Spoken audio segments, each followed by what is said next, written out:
Good morning guys. Ngayon mag-i-install tayo ng Union Wind Plus na wall fan. Ito. So, ginawa ko, nagsukat muna ako. Dito tayo maglalagay. So, nagsukat muna ako. Ito na yung markings na holder natin. Ito. Tapos, para pantay-pantay siya, kumuha lang ako ng sukat dito hanggang dun. So, 110. Galing papunta sa holder. Kaya yung mga ganyan, may butas yan. 4 yan. Paikot. 2 dito. Tapos yun, dun sa poste na dun, isa. Ngayon, ang kailangan mo lang is, syempre, Phillips screw,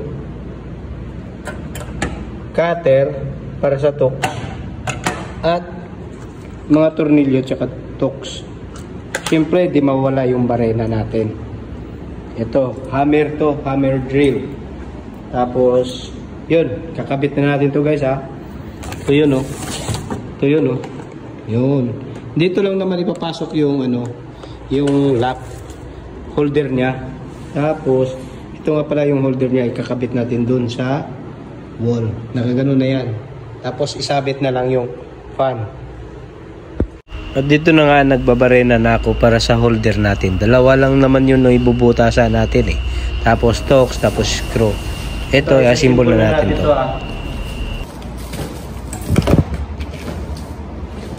Una, ito yung motor niya.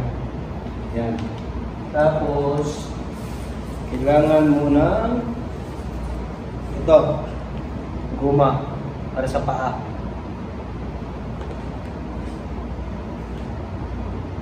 Ikot mo lang siya dito. Yan o. May paa na siya. Guma. Ito. Kakabit mo na. Ito. May guide yan. May guide.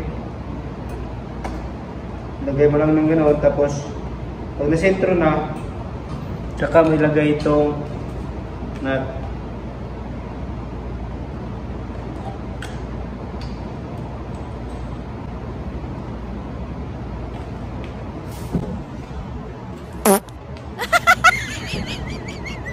Okay.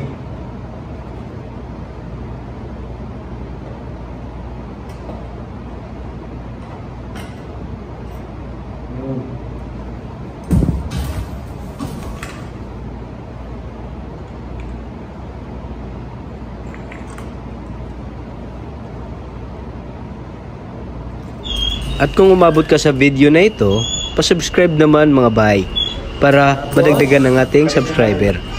42 na pala tayo ng subscriber ngayon. Padagdag naman, bye.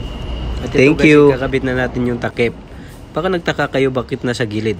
Nasa gilid yan kasi yung sa gitna niyan may piping yan ng ilaw, door access, tsaka sa fire alarm. Kaya sa gilid lang ako para iwas din sa tubo na matamaan sa barena. At yun, nakabit ko na nga.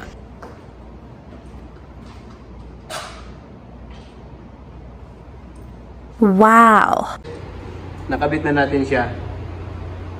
Problema na lang dito is hindi abot yung wire. Ang gagawin na lang is dudugtungan tapos lagyan ng PVC molding para maganda din tingnan. Dugtungan na lang tong wire kasi hindi abot oh. Dito yung saksak eh. So dudugtungan na lang yung wire tapos PVC molding na. At ito na nga, simbol na natin yung 3 kasi 4 to sa isang room. So, simbol na natin to mga pay. Tapos bay, kailangan natin magtrabaho talaga bal. Bawal mapagod. Bawal ang tamad. Kailangan kasi kailangan may pamilya tayong binubuhay. At yun nga, may bisita pa nga ako dito si Bimbi. Kaso bumaba yung camera din na nakita. Yun, simbol na natin to mga bay. Yan oh. Yan. Tapos ito, dumating si paring James. Suyo nga, pakikabit para madali tayo. Yun, kinabit na ni paring James. Matatapos na rin yung pag-install natin ng wall fan dito sa room 421. At ito na nga ang ating Firefly na emergency light. Yan, LED na po yan. Yan, LED na po yan. Kinabit na natin yan at ito tester na natin.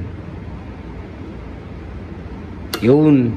Kailangan naka-on. Kasi pag test mo, wala talaga yan. Dapat naka-on yan. Yun. Thank you.